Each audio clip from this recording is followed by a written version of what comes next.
Here we divide 851 by 2 in a long division method. So 2 times 4 is 8. On subtracting we get 0. So now we put down this 5 and 2 times 2 is 4. On subtracting we get 1. So again we put down this 1 and it is 11. So 2 times 5 is 10. On subtracting we get 1. So now this 1 is less than 2 and there is no other number to put it down.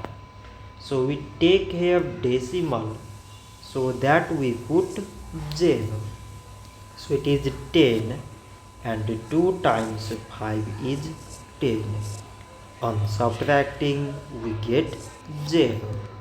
So 851 divided by 2 is 425 decimal 5. So this much for today and thanks for watching.